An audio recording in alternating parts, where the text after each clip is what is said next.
Historia Canadiana is recorded on the unceded lands of the Kanien'kehá:ka First Nation.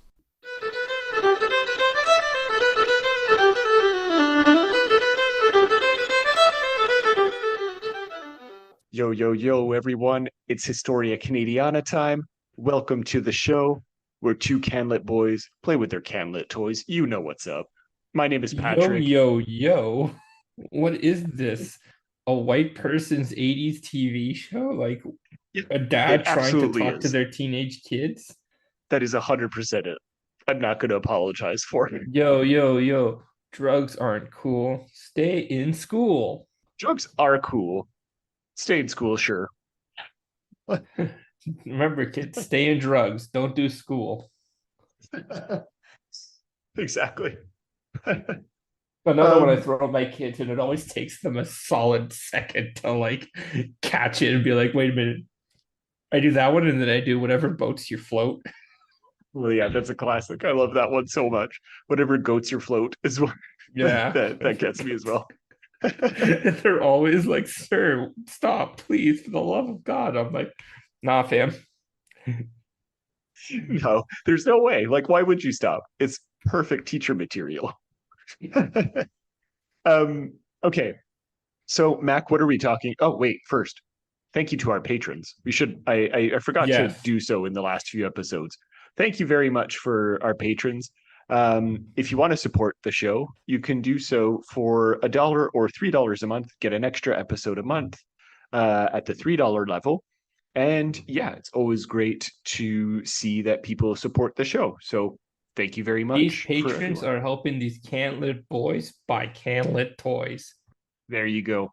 Those toys don't pay for themselves. They're very And we can only yeah, I don't know plagiarize what from the internet so much. exactly. I also want to mention a bit of housekeeping in this case because we got an email this week from a listener Oh called no. Deanna. That's not a big Sorry, oh no. Deanna. Uh, it's not a big oh no. She sent an email just telling us about how we, in the episode that we did like 2 years ago, probably at this point, or a year ago, I don't know, on the Fraser Canyon Gold Rush that kind of helped spawn British Columbia. Um, I think I said in the show that the Fraser River was named after Simon Fraser himself, like he named the river himself. And she just wanted to correct us, saying that no, that's not true. It was David Thompson that named the Fraser River after Simon Fraser, which thank you for pointing out that mistake. We Yeah. either didn't notice or didn't care at the moment, but Yeah. thank you. It's very relevant. Um, and it's especially relevant for this episode because we're coming back to British Columbia. So, BC, yay. baby. What are we talking about today, Mac?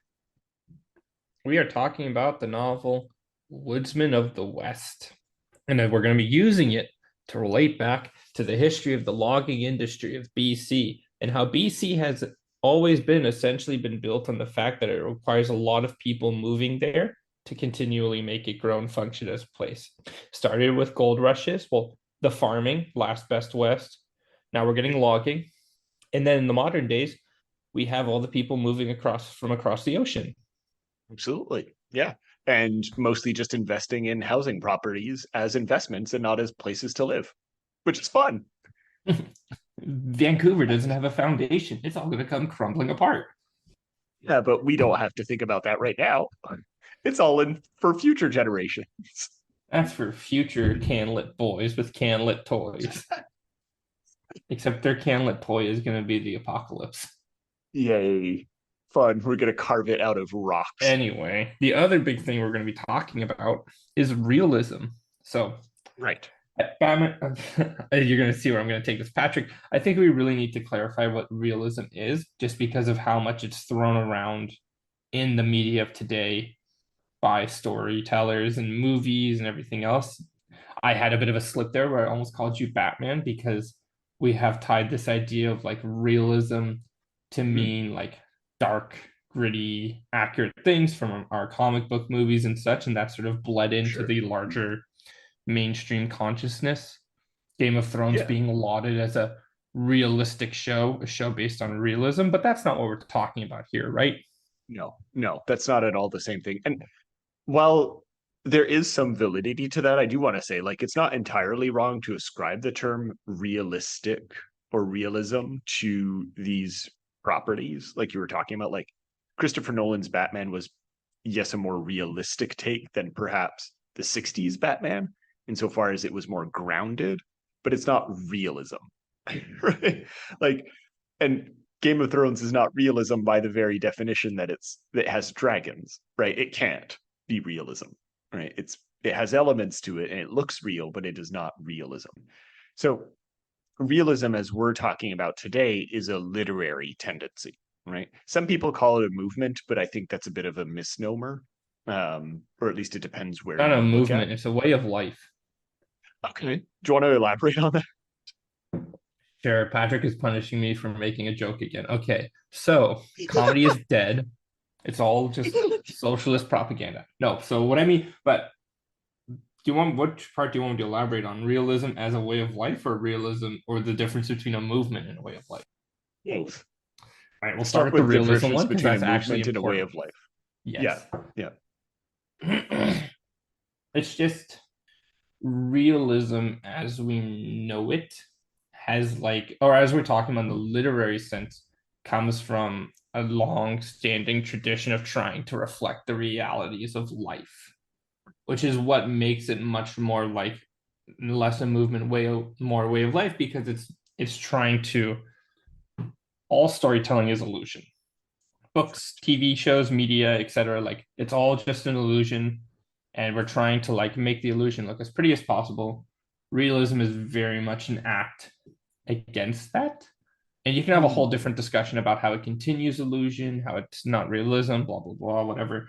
But the idea is, again, just to peel back the curtain, and not in a tongue-in-cheek, poking fun kind of way, and more just like, this is how. Not in a meta way.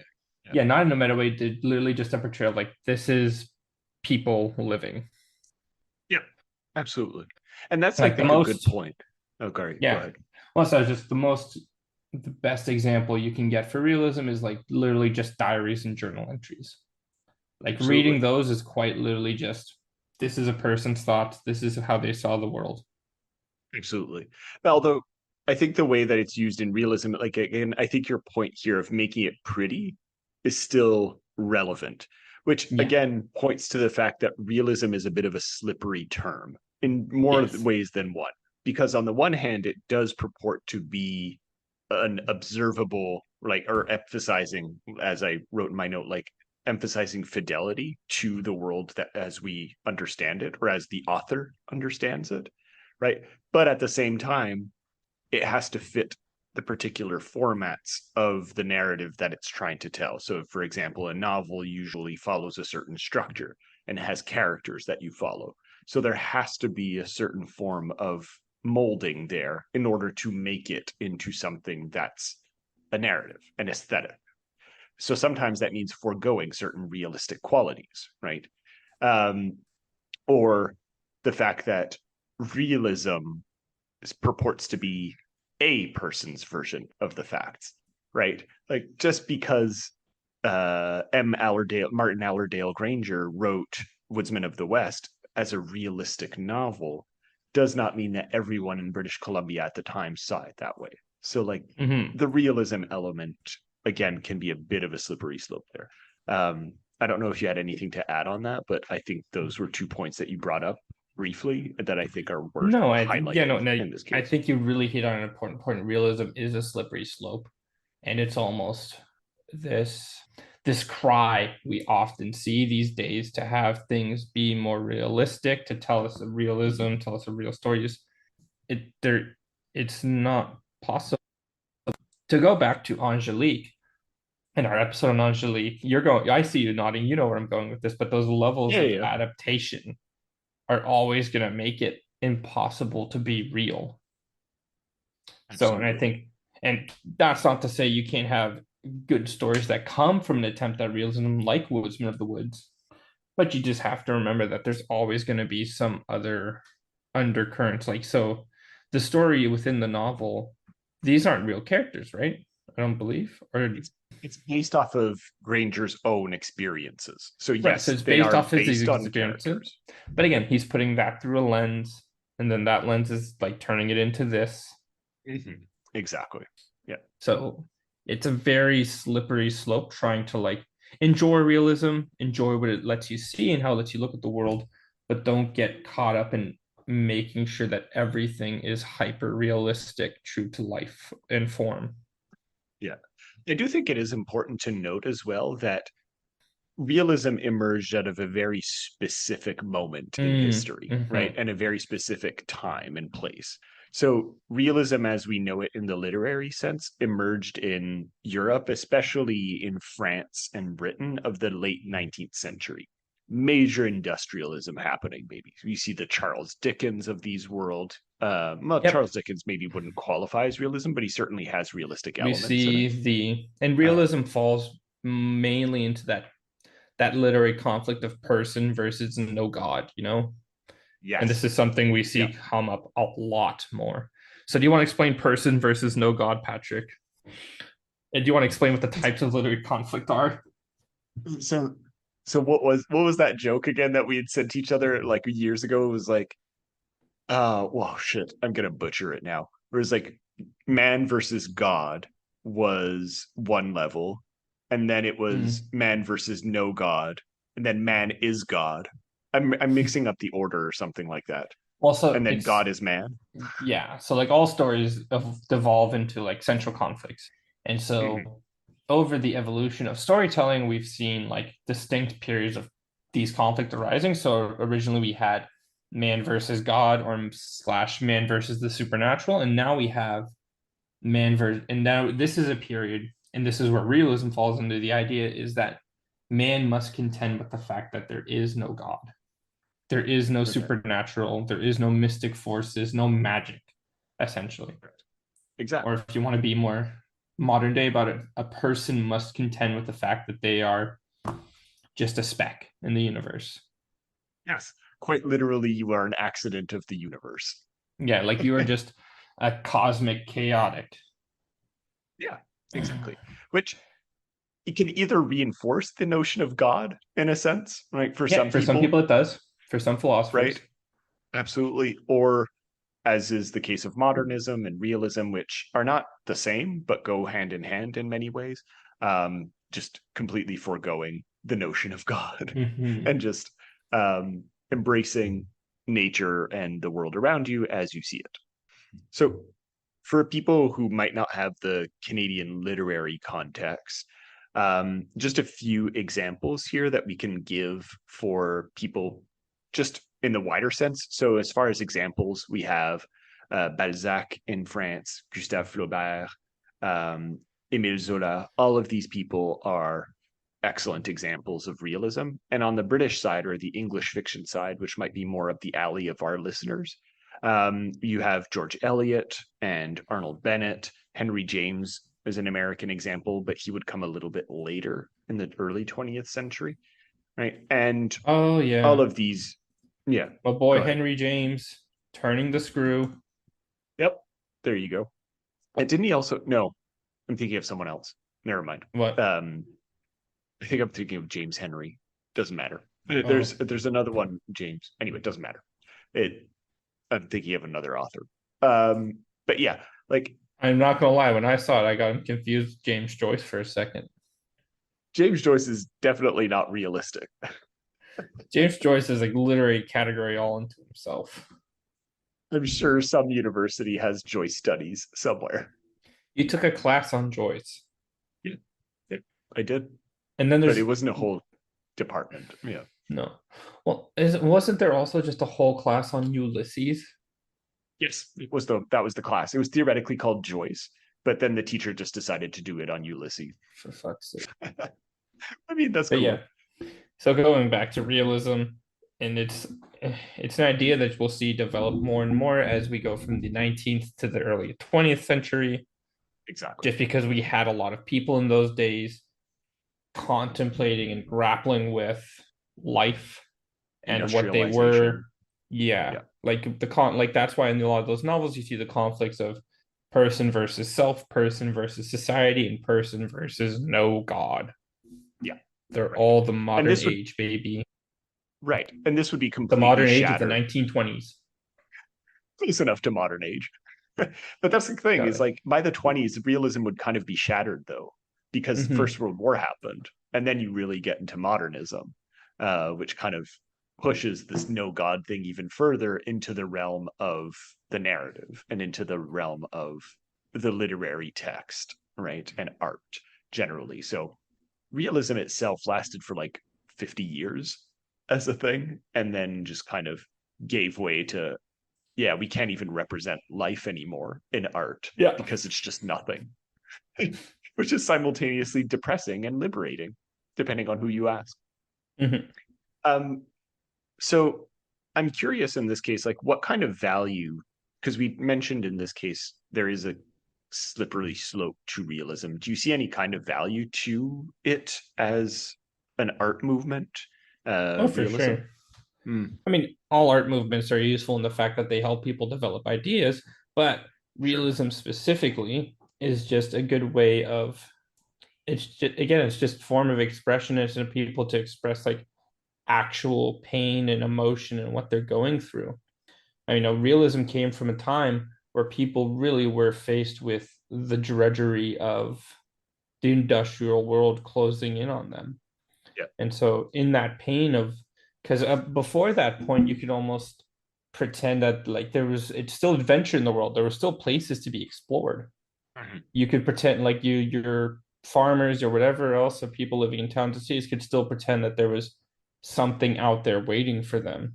And they're coming off of the heels of the age of exploration, enlightenment, and all that sort of stuff. And now they're being faced with the fact that the map is filled out. Yeah. Or The filling. We're bound on the edge of They're filling filling, out. yeah, Yeah. they're filling in the map. Boundaries are being set, and they're very much being told, "This is your life. You are in a box now." Yeah. And so Which continues to this day. I think realism sort of plays into that idea while giving this, but like this idea that you must find your meaning in your own life. And realism is sort of examples like this is how you can do it. This is how you can keep going on, and this is how you can find some sort of semblance of exceptionalism in the unexceptional, Correct. Absolutely. which we're definitely going to see in the Woodsman of the Wood West. Even though I think West. his idea of like where he derives meaning is kind of dumb, but his meaning is literally like, oh, I can quit my job whenever I want. I know. Like, which has some But value then he to it. just stays. Yeah, exactly. But That's just a that's toxic the thing. relationship. But that's the thing. Like, I think because there's two major criticisms or critiques, I should say, of realism that I've encountered. One of them is very much in what you were in line with what you were saying, that realism can kind of pull back the curtain on how the world operates, right?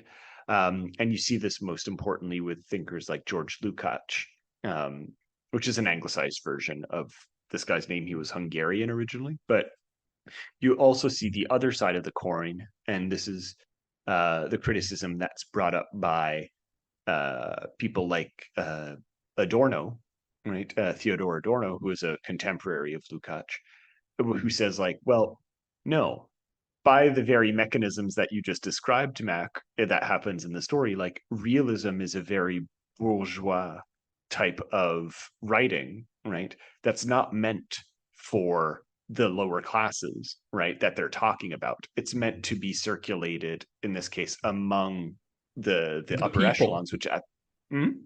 the upper I'm sorry. echelons of the people.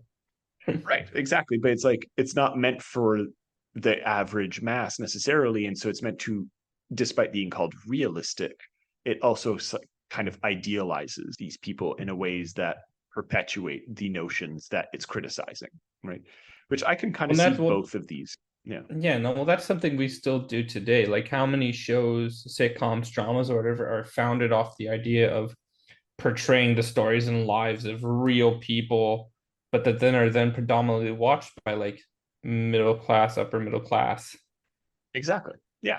So I think that's definitely a valid criticism of realism that we can just kind of keep in mind or do whatever with going forward for the rest of this discussion. But I think those are two sides of it that I think are worth at least mentioning.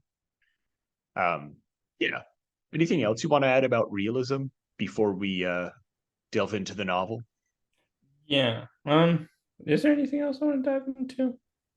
I want to make it up front now. I'm personally not a fan of realism, so if it sounds like I'm ever too hard on Woodsmen of the West, that's a personal bias. Got to be upfront with that stuff, you know. Got to make it clear from the start. This is my So lens, my perspective. for all the Allerdale Grainger fans out there, For all the realism fans in general, like, because I know there are exactly. probably many of you. I'm sure I there are like it's two. not it's not for me, man. I read stories to read the fantastic. Yeah, I definitely It's agree. also yeah, and it's the same way that in the fantastic we can have real moments of emotion. In realism, we can have fantastical moments as well. Yeah, Like from so absolutely.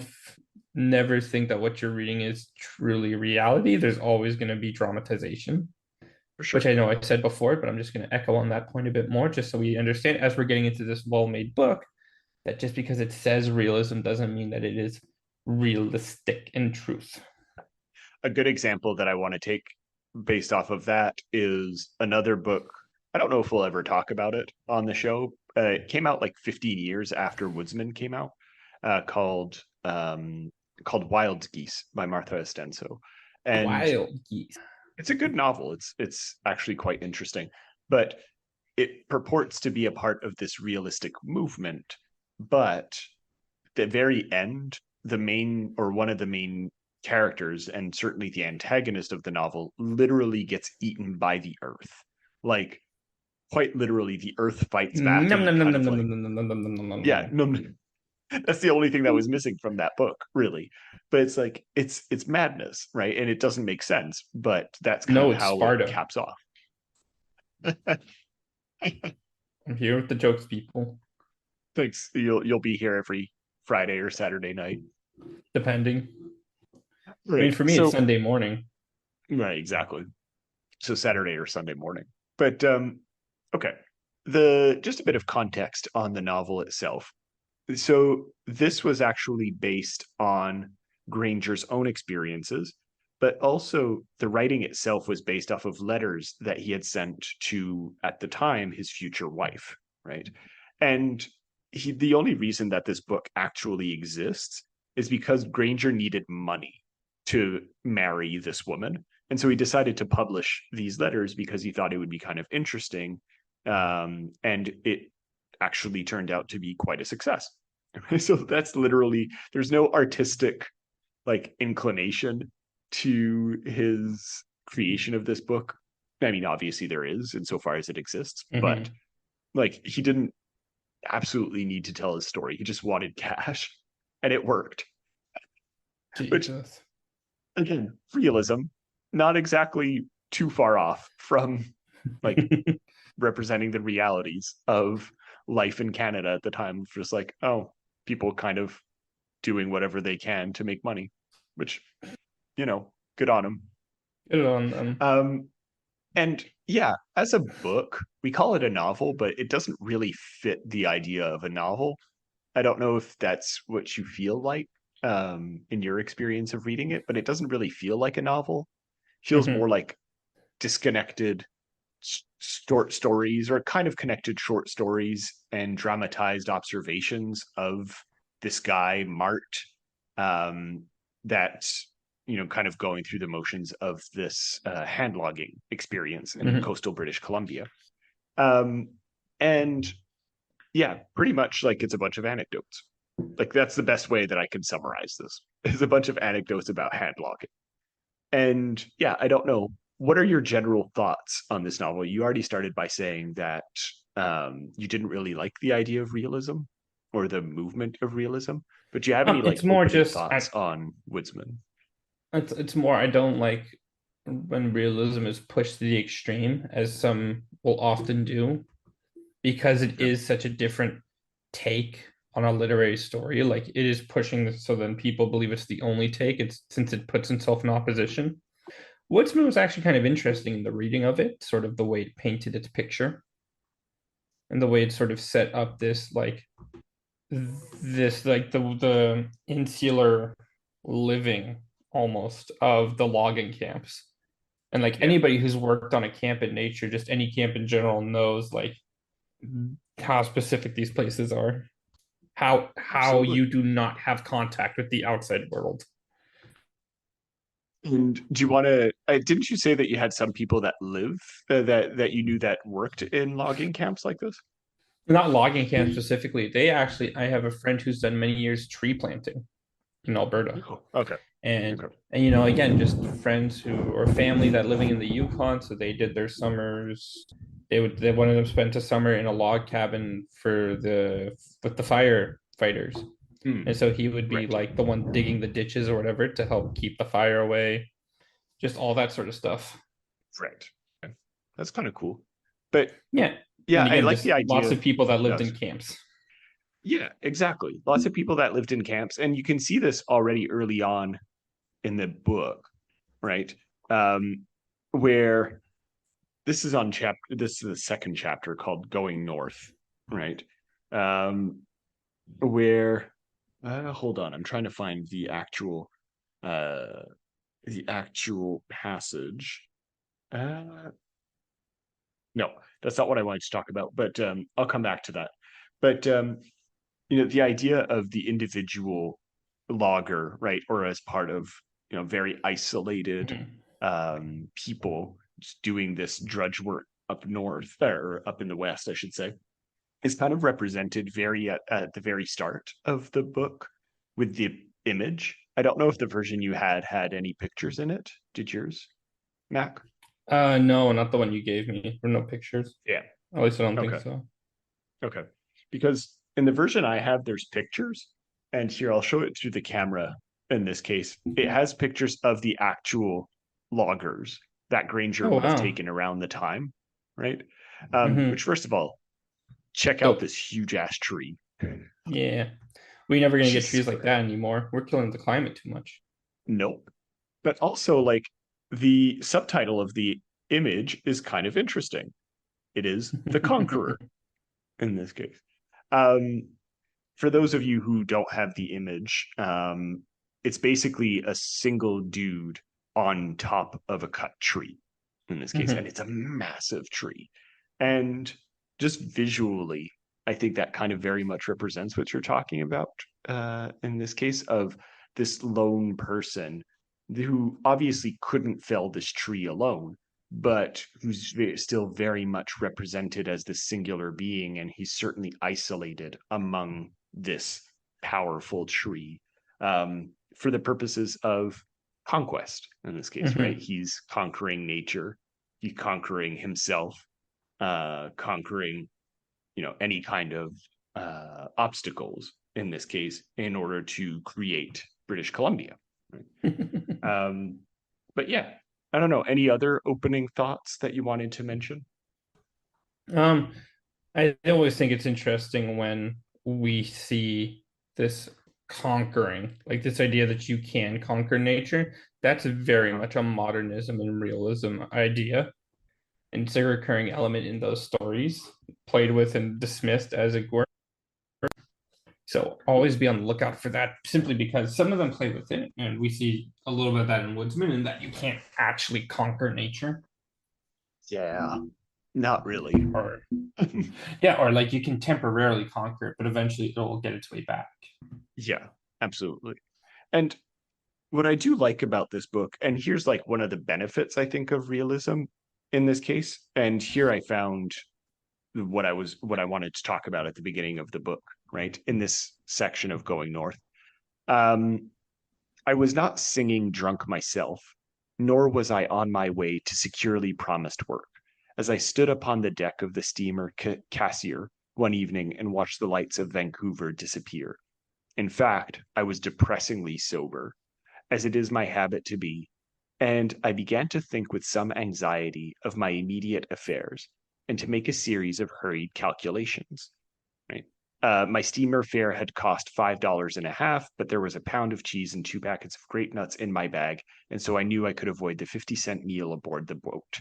Thus, Friday night would see me landed at Hansen Island Hotel with $16.50 in pocket. Now, I don't know about you, Mac, but this passage to me perfectly encapsulates what we were talking about with realism in this case, where it's like it doesn't pretend to be a romantic vision of nature as we've seen a lot in Canadian literature. Like we've talked about it a lot on the show. And in this case, like, no, right? I wish I were drunk. Right? I wish I were a lot more drunk than I currently am. Right? I'm in fact depressingly sober, but I'm doing this because I need cash. Right? Yeah. Like because And again, that's the no God conflict right there. there you go. We are not, Yep. this isn't an adventure. This isn't some great journey. This is just the requirements of capitalism. Yes, exactly. No, but quite Capitalism literally. bad. Toss off your chains, comrades. Obviously, the way you're saying it is jokey, but like that's quite literally what he's playing with. And so far as like with the idea of God, especially, I think in this case is particularly valid. And like the idea of capitalism in this case as well is like if you compare it to what was the poem that we read, The Immigrant, right? Where the way that that poem talked about nature was like, oh, it's this grandiose thing that allows you to reconnect with yourself and others and really maybe find God somewhere, right? Out in this magnificent land. And it's saccharine and whatever. But suddenly, like barely 100 years later, we've reached the end of the continent, right? And suddenly that sheen is just gone, right? You don't it's almost like as you go west, people get more and more tired and are just like, oh, I finally made it. And the sheen is just the veneer, sorry, I should say, is just lifted, right? And you're just at the end, you're like, okay, well, there's clearly no God here, so I guess I'll do it for the money now. So depression, right? Depressingly sober, I guess. Right. It's all Anything depressingly else you want to? sober. But yeah, right. Like the idea of depressingly sober can also be used to describe this book. Oh yeah. Oh, depressingly sober can be used to describe all of realism. There you go. Yep. Any passages in particular that you wanted to talk about that you maybe like thought were nice when you first read Oh, where the is parts it's that you read? very close to the beginning. The yeah, at Hansen Island Hotel. The whole little introduction, because that's where he works, right? At Hansen Island. Yeah. And so just the Later he description, moves. But yeah. yeah. But those early descriptions, like at the hotel, and like, yeah, it is a hotel, but it's so not what you're Yeah. thinking. You know, like this whole, like the man had seized it in my blanket roll and pitched it into the far darkness, but then I found a boat was waiting there. Someone flashed a lantern. I jumped into the boat. I saw a solemn, fat old Dutchman tumble in behind me. Hold My on, I'm old just trying to acquaintance find. Jim was dreadful drunk, but not too drunk to know his duty. He held to a design to row the boat ashore, aiming for where the hotel lights shone bright over the beach. But then he gets there, and it's a bunkhouse. Yes. And he's being crammed in like a bunch of other people. He's crammed in. He had to bring his own blankets, his own sleeping bag, all that sort of stuff. Like he's at a sleepaway camp. He's also being treated like a log, right? Like quite literally, he's being stacked onto other people. Yeah. Like the wood that he would eventually have to cut down and stack for the purposes of making someone money. Yeah. Right? Yeah. And I love that. Yeah, not far after where you just read, right? Where they're describing the Dutchman. What a The curse Dutch. self-consciousness would have been for him, right? I love that line. This is on page 18 of the version I have, but what a curse self-consciousness would have been for him. Just the knowledge of what you're doing and like how utterly meaningless it is to your particular life, except for the purposes of living, would be crushing, right? And there you Mhm. go again, man versus no God. Yeah. Just the self-consciousness of what you're doing, incredible. But And that's what it meant to be a logger. but that's the thing, like that kind of opens up to the main conflict, right, of the book, which is between him and his boss, right? Mhm. Which, yeah, we've been talking about man versus no God, but the capitalism element that you brought up is very much at the center of the critique of this book. Society. Right. Like it is at the center of this book's critique, right? And the, I guess you could call him the antagonist of the book, Carter, in this case, who's Mart's boss, very much personifies, right, this spirit of free enterprise. He's the ultimate capitalist. He Mhm. exploits men, right, as you were saying, just piling him on into bunkhouses, as well as the natural environment. Like for him, there Mhm. is no end in sight. It's infinite resources in an infinite land. Like this Yeah, concept it's not that like you have to plant more trees or anything. no, like that's not at all what we're doing here. And that's kind of that shift, right, between Mart's conflict with Carter, right, is very much bookended by, well, the chapters, so to speak, right? Where the book starts off, I don't know if you remember, right? It starts off with kind of a sunny look at how Vancouver, like early Vancouver, would look to the early logger who's just arriving, Mhm. right? As you walk down Cordova Street in the city of Vancouver, you notice a gradual change in the appearance of the shop windows. The shoe stores, drugstores, clothing stores, phonograph stores cease to bother you in their blinding light. You see fewer goods fit for a bank clerk or a man of business. You leave high tone behind you. You come to shops that show Fowler axes, Swampers axes, single bitted, double bitted, screw jacks and pump jacks, wedges, sledgehammers, and great 7-foot saws with enormous shark teeth, and huge Mhm. augers for boring boomsticks, looking like properties from a pantomime workshop. So there's still very much at the start of this, like, okay, there's choice and there's all these things that you have access to as a logger. And by the end, he Mart is completely disenchanted, right? He still stays, right? Because he has to, but he instead chooses like domestic bliss in Victoria by the end. And his whole like relation with Carter kind of demonstrates why he would want to leave this thing. I don't know if that makes sense in this case. Like there is a romanticism that perhaps begins the novel, but the realism of it removes from that romanticism and forces Mart to just kind of leave that whole logging business. I Mhm. don't know if that makes sense to you. Or did I go off on another rant that just kind of got lost? No, it's all making it's no, I'm liking it. Okay. Well, because that's his boss is sort of a symbol for the machine at this point. Like that's what it's really Exactly. about. Yeah, exactly. Yeah. Mm. Hmm. And hold on, I had a piece here that I wanted to read. Yeah. Um, yeah, you brought this up before we actually started recording, right? That ultimately, like, where Mart finds some kind of freedom is in his ability to choose his boss, so to speak. And you found that like kind of stupid. Do My God.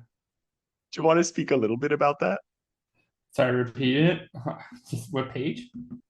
So the I wrote it on page 33 of the version I have, but Hmm. the whole quote is, if one's work or one's boss or one's food or one's surroundings displease one can move at once elsewhere, provided times are reasonably good, as they usually Yeah. are. And you had mentioned like Yeah. that was kind of dumb.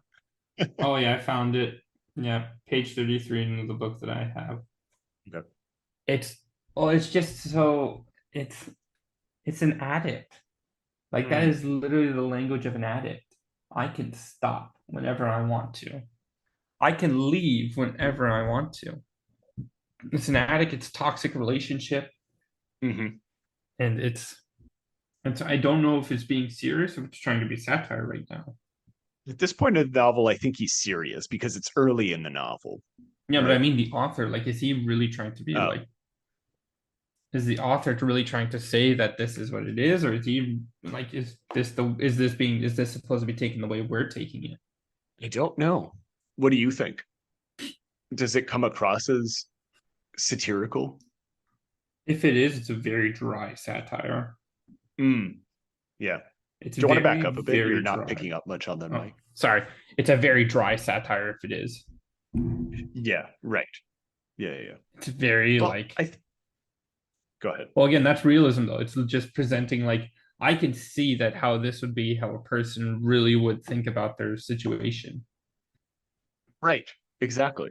So even if it is satire, it yeah, I feel like the fact that he's trying to counterbalance it with realism does kind of remove from the Mm-hmm. satirical element of it, or its bite, I should say.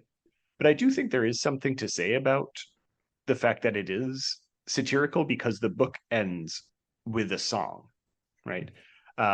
That's called Carter, a Satire by Mike Mm-hmm. Kendall in this case. And it's meant to be sung to a certain tune in this case called White Cockade. But yeah, they basically Like laugh. cocaine. White Cockade, not cocaine. Oh, now I'm less interested. But like the whole song is supposed to be a joke on Carter and how like he's supposed to be this kind of self-made man and being able to be all tough and grandiose, but it's like Mm-hmm. no, the only reason you're there is because of other people being exploited by you ruthlessly, right? Yeah. And not, as you're saying, being able to say no. And I think that's really cool. Not the Mm-hmm. fact that they're being exploited. I don't think that that's cool. But I think that it's cool that the novel brings that up, especially at the time that it brought that up. Of Yo, like, exploitation is dope. I don't know what you're talking about. I that's how exploit the people on system the works. daily. I think you're more on the Parasitical living. exploited. But yeah, like Huh. like I do think you're bringing this you brought you brought this passage up before we recorded, but I do think it is a really important one in this case of like it's the myth that keeps us going, right? Or that keeps this system going is that well, if you don't like a job, you can just change it, right? But it's like not Mhm. exactly that simple, right? Often if you and that's why Mart doesn't change for a long time is that if he stops, right, or if he changes, there's no guarantee that he'll ever find another job that's just as good, right? He doesn't know. Maybe he'll fall on hard times, right? And I think that passage is right, provided times are reasonably good, right? Mhm. You don't know, right? So the myth of it being like, oh, the land of choice is just like, well, not really. The land of Because what opportunity and choice. And again, well, because to go back to the when he shows up at the hotel, he yeah, doesn't get to choose his room because there's only one place that doesn't have lice. there you go. His choice is get lice or not get lice, and that's not a choice at all. Right. And even to go back to the passage that I read at the beginning of Vancouver, it's like very everything is around the logging industry, right? Mm-hmm. It's like if you leave, okay, well, you still do something related to the logging industry, which again is built entirely on exploitative practices, because in 1908, when this was written, there were you can be sure that there were no unions, and in fact, there were none. Right?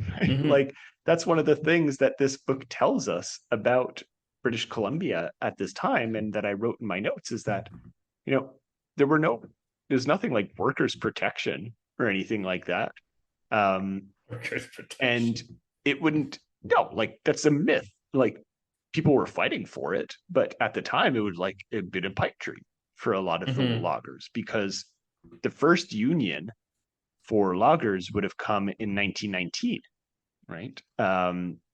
And it wouldn't have been a regular occurrence until the 1930s, right? In that particular industry.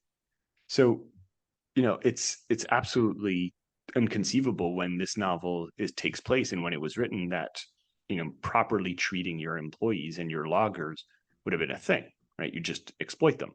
Ew, treating employees properly? Disgusting. Right.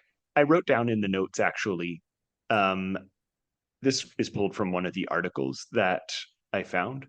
And this is from an organizer of the Workers' Unity League who had lived through the period prior to unionization or the formation of a first union in 1919. And he says this about the loggers. The life of the logger was worse than chattel slavery. Not sure about that, but that's how he describes it. From dark to dark, 10, 12, 14 hours of slavish, back-breaking, soul-destroying labor. The vilest of food, discarded remnants from the slaughterhouses and the canneries, overloaded bunkhouses with vermin-infested muzzle-loading, double-deck bunks, 3 decks in some cases, and for which the logger had to pack his own blankets, no sanitary conditions or wash houses, swindled and robbed by employment sharks, grafting foremen, and the steamboat companies. Such was the lot of the timber beasts in BC's banner industry. So, not great. And look, I do think that they were better treated than chattel slaves. That's, Yeah, I think, that's a bit of an perhaps exaggeration. right. Slight. However, the imagery of piling up the workers that you brought up into bunkhouses is very much reminiscent of that Yeah, the middle imagery of passage and exactly. yeah, and that was definitely I saw that in my head. I was reading it. That sort of and again, people are as product, people as a resource. Exactly. Yeah. And I think his last point here of such was the lot of the timber beasts in BC's banner industry. And that's kind of where the union comes in, right? Or the workers' rights element comes in. It's like BC was thriving off of this after the gold rush. Like this was the shit because obviously you have these huge logs. Yeah, Right? trees used to be big. Right. Who knew? But it's like, but the reason why it was a banner industry, like at some point is because there are workers behind it. There are people who are doing all of this drudge work. And slowly over the decades, people are like, hold on, someone's making hand over fist money off of this, right? Oh And it god, ain't yeah. us. We're treated like shit. So something's got to change here. Yeah, I don't know. Did you have anything that you wanted to add about the kind of central conflict? Like we didn't really talk about like the middle of the book, but a lot of it is just like Mart going through various areas, cutting down, meeting weird Yeah. people, and having conflicts with Carter. Again, So, it's just it's at some almost point you it's get the more of an point. anthology. Like it's the life of a Exactly. logger, and it's just about the conflict of man versus boss. Exactly. Yeah, exactly. So, it's fine. We can give as many examples as you want, but It's at all some going to be point the you get same the point. thing. Yeah, exactly. And I think All there's right. definitely a point to that because that's what real life kind of is. It's just the same thing day in, day out. We all have our own versions of it, but like I'm not a logger, but I can definitely empathize with the point of just going in, doing my thing, come back, end of the day, story continues, same thing day in, day out, Yeah, for better or for worse. absolutely. Oh yeah, absolutely. I think that's very deliberate on Grainger's part. Hmm. And I think it's not a particularly long novel. It's less than 300 pages in this case. It's 230, not even. But Yeah. yeah, like I think he does a good job of, despite the repetition, being concise and editing the book down so that it doesn't feel overly long, Hmm. as a lot of early 20th century books might be. So I think that goes a long way to making the book enjoyable in this case. Hmm. Uh, so another element that I think is good to note about the book is the masculinity. Um, because of course, logging still to this day is a very male dominated industry, right? And of course, back in BC in 1908, it was exclusively male dominated, right? Yeah, it continues to be a basically all male dominated industry. Yeah, exactly. So it's there are obviously women that participate, but it's yeah, yeah. Um, but you know, what's kind of interesting about this text is that a lot there's a particular critic that I'll link in the show notes called Misauddin who reads the masculinity element again in a bit of a satirical light, right? Or at least a more of a critical light. Mhm. And there's a whole history of British Columbian or Western Canadian literature that engages with the idea of masculinity. Because, as you were saying, like the last best West, these cowboys or these loggers that needed to be imbued with masculine virtues, so to speak, right? Physical Yeah, daring, endurance, right? Free enterprise and triumph over nature. All of these were male things, right? Or coded male, very much. yeah. And Woodsman very much represents this. For example, in the 1970s, author Daphne Marlett Coded would, masculinity. When the fact is, you have a bunch of men piled on top of each other in beds, and that is like uh-huh, that is what so is it? unbelievable. It's so unbelievably gay. Just a couple of What's, dudes hanging out, can't even chill 6 feet apart, but they're well, not I gay. mean, A bunch of men. what's more masculine than gayness, dude? Yeah, exactly. Well, because that's the thing that people need to understand. When you are working in these small communities, insular camps, you have no Yep. technology. Yeah, you're working 12 hours a day, so you have really pent up emotions and stress, and there's not a lot of places to take it out. Yep. A bunch of those guys were doing butt stuff. Oh yeah. There's no they were either fighting because they were repressing it, or it was just gay. Which is Yep. fine. Oh, God, yeah. Those men were following the three F's: fighting, farting, fucking. There you go. I mean, they do bring it up in the book a little bit that there were, we'll call them houses of ill repute, right? Oh, That and was those a are major obviously industry. always going to scream. But like, Yeah, exactly. you're working so long, there are some days you can't get yourself to the house of ill repute, but you can get Right. yourself to the bunk of Dan next to you. Right. Exactly.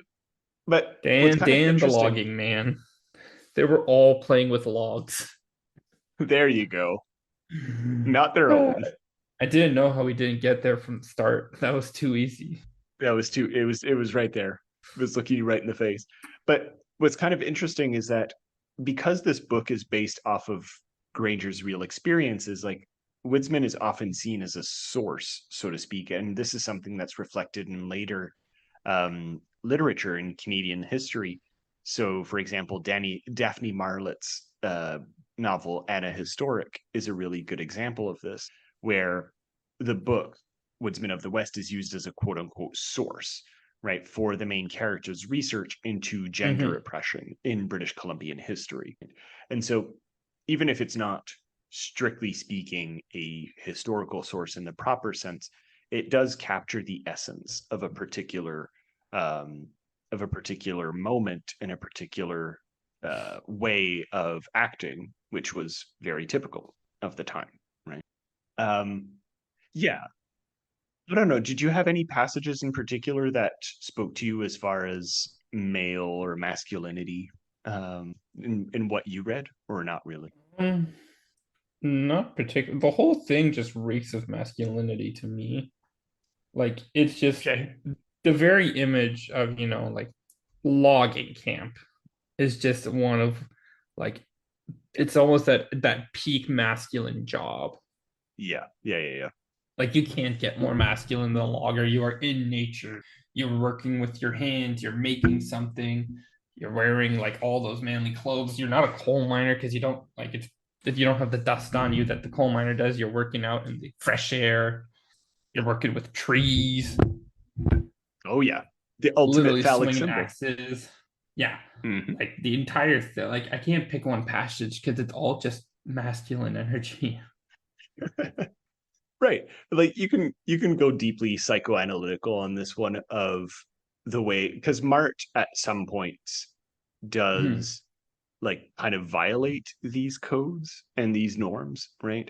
He's not always like, There is, yeah. looking around a bit, there is one passage I really do like. Okay, go ahead. I liked the look of Dave Felton. It gave my eyes pleasure to see him. He was a fine, tall, strapping young fellow, active in every movement as a cat, with an open, healthy face and an outward hearing that made one imagine sound qualities within. Made one imagine sound. What does that even mean? In talk with him, a breeze seemed to blow pleasantly upon one, a sort of bracing air full of Dave's firm belief in himself. People There felt you it. go. There's a man who'll make money, they say, and nod to one another. Dave, my dude, he wants to fuck you. Okay, so that's a He really wants to excellent take his passage. log. That's a really excellent passage. Like for two reasons. One, Dave conquers nature. Like he's the one who's going to make money, right? So the ultimate man that's described there is the one that's going to conquer nature. And he's the one who's going to be successful. But on the other hand, from Mart's perspective, right, he kind of subverts these codes by being homoerotic in this case, right? Like it's an underlying idea, as you were saying throughout, right? The men piled on top of each other. And obviously, homosexual acts happened, but they were never spoken about, right? Especially in the early 20th century. Like it wasn't overtly there. And so Mart does subvert this in a sense and demonstrates that despite the fact that he's not the ultimate man's man by being so attracted to another man, or at least using such descriptors for another man, very much like demonstrates how a lot of these elements can again be slippery, right? Slippery when wet, perhaps. But yeah, I think that's a really good passage that you brought up. Yeah, Mart wants I to don't know if take you his had log into Dave's Rapids.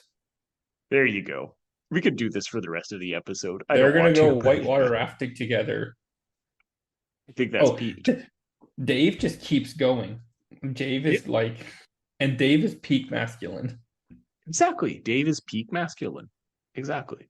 Right. I want to be Dave. We Um, all want to be Dave. we can't. We all want No, Dave. We all want to be Dave, but we can't be Dave. Like, and that's the thing. Is like because that's capitalism. masculine, but it's the image of the patriarchy, right? Like it's the image of masculinity. It's like it's something to adhere to and to work towards and to represent, but nobody can make it except the Dave is fictional Dave. Superman. Thank Dave you. is That's good. Dave is Superman. Yeah. There you go. And we're all stuck being Batman or something, living in our depressed reality, doing the same thing day after day. That's a good point because another We way are in which Sisyphus pushing our log up the river. right, but think of it because this also relates to the labor part. Like Mart is alienated throughout, right? The book. That's the kind of whole point. That's the impetus behind the book. He's not someone who has like profound attachments to his work as a proper man does, right? Especially in the early 20th century. He's disconnected from his fellow man and he's disconnected from his work. He's alienated from everything, right? And so again, not quite falling into the categories of masculinity that would be expected of him in that time. Right? So yeah, I think that's very good. Anyway, Thanks. I'm anything occasionally else? smart. No, is there anything else that you wanted to add about these two things? About masculinity. I mean, Or I labor do think or it. realism? I think it's interesting that the masculine person is not the boss. The boss is not the ideal because Okay. again, you should not aspire to get out of your box. You just need to be the best version of your box that you can be, which in this case is Dave. Right. Carter is not portrayed Yeah. as some great person that people should aspire to be, which I think plays into the idea that this might be more satire than we think. Yeah. Because Yeah. it makes it clear that the boss, the evil corporate overhead, is not a figure of admiration, really. Or he is for his business savvy, but as a person, he is awful. Exactly. Yeah. Nobody wants to be Carter. Mm-hmm. Except a few people do, but for the wrong reasons, right? But yeah, absolutely. I think that's a very good point. So this was a very successful book at the time. Like Woodsmen of the West really kicked off like the major successes of realism in Canada, which classic Canada kind of late to the realism party, but it allowed the tradition of realism to continue past where it had been in Europe, right? Because as we mentioned before, in Europe, realism would kind of Mm-hmm. stop with World War One, whereas in Canada, it kind of kept going for a bit, Mm-hmm. in part because we didn't see the horrors of World War One firsthand, like on the Canadian territory, and so we could still kind of keep a bit of that romantic veneer. Looking at Mm-hmm. you, Vimy Ridge. Um, but the whole idea in this case that realism kept going, I think, is important and was a major success. Do you have any? Do you have any ideas as to why perhaps a realism novel like this would have been such a success for the time in Canada? Oh, because people want to believe that what they are doing is fantastic. And so if you are Mm, put like it's if you put something in a novel, people will automatically be like, wow, that's so interesting. Even though they do the same thing, they're literally doing what's in the novel, but they get to be like, but oh, sometimes that's I the know what thing. that is. It's just like I me. see Yeah, that. Yeah. yeah. It's we like I had the same moment when I was watching the show Abbott Elementary, Okay. which is about like school teachers. And I was like, yo, Janine, I see you having trouble managing your students. I see you, girl. Don't worry, you got this. Like, I know what's going on. It's the same thing. It's why we love things like Friends, because we're like, oh, I have friends. Or The Office, the all these other shows that sort of pop out. These other sitcoms. Yeah, we love the recognition because it makes our lives feel like there's something special. Yeah, And absolutely. if we can see ourselves in the role of Jim, that means we can see ourselves finding a Pam, or Absolutely. we can see ourselves finding something else, you know? Yeah. And I think part of, because obviously there were other successes before, right? But a lot of these successes that had happened before Woodsman were mostly like regional idols. In this case, like very again romanticized version, Mm-hmm. which doesn't really get to like human nature element that Woodsman of the West kind of seeks to at least address in some ways, right? Mm-hmm. The uh the what's the pressures, that's the word I was looking for, the pressures that are imposed onto people to perform in all kinds of different ways, right? Like no matter whether you're in Prince Edward Island or British Columbia, that's something that people will um, be attracted to in this case. Whereas a lot of the regional idols were just like a bit saccharine and while they might have been local successes, it wouldn't really have been like such great, Mm-hmm. of great interest to a lot of people. So, whoops, sorry, that just whacked my microphone. Um, so yeah, I think that's a major reason, and it would kick off like a whole series of realistic novels in Canada that would continue really until the 30s.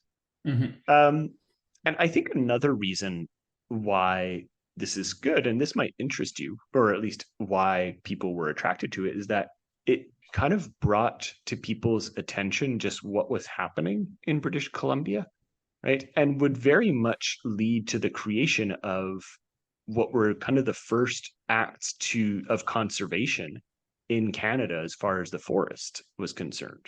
So Grainger himself, as an author, would become a major participant in the development of the British Columbia Forest Service, right? And eventually he would own his own private lumber business. But yeah, he wrote most of what would become the Forestry Act, and which Mm-hmm. led to the Forestry Service being created. he basically was a bureaucrat, a high level bureaucrat for most of the 1910s, in that capacity as a forester. And again, a lot of this was necessary because, as you were mentioning before, there used to be, keyword used to be in this case, like big trees in British Columbia. But this already by Grainger's time was no longer, or less and less, the case, right? And it was Mhm. such a wasteful way of doing things, to the point where I'll quote here from a book that I found that talks about Woodsmen of the West, or at least in part, by Maria Tippett, in this case, where she says, 3/4 of the wood standing in the forest was ignored, and only 40% of what was felled ever reached the shoreline. The government of British Columbia badly needed to regularize the large revenues it was getting from the timber leases. It needed to control the forest fires. It needed to develop new markets. And above all, it needed to find a balance between exploitation and conservation in this case. So that's You think where we'd learned that Grainger lesson, or comes in. Yeah, exactly. you think we'd have learned that lesson at this point? But Yeah. But I think it's kind of cool. Like, for once, we see a book that actually had an impact. And an author who actually like tangibly wrote legislation and tried to change things, which is not a common occurrence in this case, and I kind of appreciate it for that. Um, and yeah, I just kind of wanted to end on that. I don't know if you had any final thoughts about anything that we talked about about, but I anything, just thought it was kind of cool. Yeah. yeah. I think that this does logging, being a logger in Canadian history is almost our equivalent of the cowboy. Right. Okay. So I think this makes for almost a very interesting take on Canadian exceptionalism. Okay. Dave is our sort of John Wayne type. Mm, Dave, the one that Dave that he takes pleasure in seeing. right. Exactly. Yeah. I think this is, generally speaking, a good way to look at realism. This belief that you must find your own meaning, as it were. Right. And so I think Which that kind of defeats the purpose of realism. Mhm. In a sense, again, coming back to what we were saying earlier, right? No, you're right. It Um, does defeat the purpose. right. Exactly. What's the Yeah. purpose of realism if we then find, well, and that's always going to be like realism is its own self-defeating prophecy. Absolutely. Yep. So that's why it only lasted for 50 years as a literary thing. Pretty much. It Yeah. will come and go as a fad. It's a fad in movies and TV shows now, and it will also disappear. Yeah. Yeah. Actually. Now, finally, for All this right. book, I would recommend reading it. I'd recommend giving it a look-see, even just to read the first couple pages. You can find it on Internet Archive, where we have most of our books. Yeah. I would also recommend just taking a second to consider, what is your realism? What is your scenario day in, day out? Okay. Find your version. If you linking to our Pop Canada episode, for example, we have the fantastical versions of the housewife, the Beverly Hills housewife, the Montreal housewife, that etc. But those are, again, almost a quest to find the fantastic in the realism. They're like those shows are parodies of realism, honestly. It's kind of fascinating. There's a dissertation actually, in there somewhere. I kind of believe you, actually. Oh God, that's really funny. I didn't think of it that way, but I like that.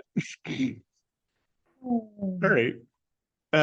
Well, Take us away, I Patrick. think that's pretty much it for today. Thank you everyone for listening.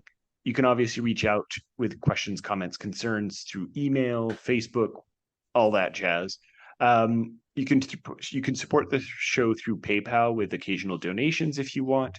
You can check out the affiliate links. I haven't updated it in a while. I should. I got a new job. You'll have to forgive me. And yeah, and of course, the main way to support us regularly is through Patreon. Mentioned it up top, but I'm mentioning it again. You can find extra perks like extra episodes of Pop Canada, ad-free episodes, all that jazz. And if that's not for you, that's totally okay. this show is still going to be free, independent, and all we would ask is perhaps leave a 5-star review, and that would be more than okay. And it takes Or like tell 5 us when we're seconds. wrong, like other people Or tell recently us. did. There you go. Right? Don't hesitate. I want to know when I'm wrong. And I'm an idiot. They let me around children for some reason. oh, that's going to be the snippet for the show. Woo. So thank you everyone for listening, and we'll see you next time on Historia Canadiana. Cheers, everyone. Mac, you have to say bye. Bye.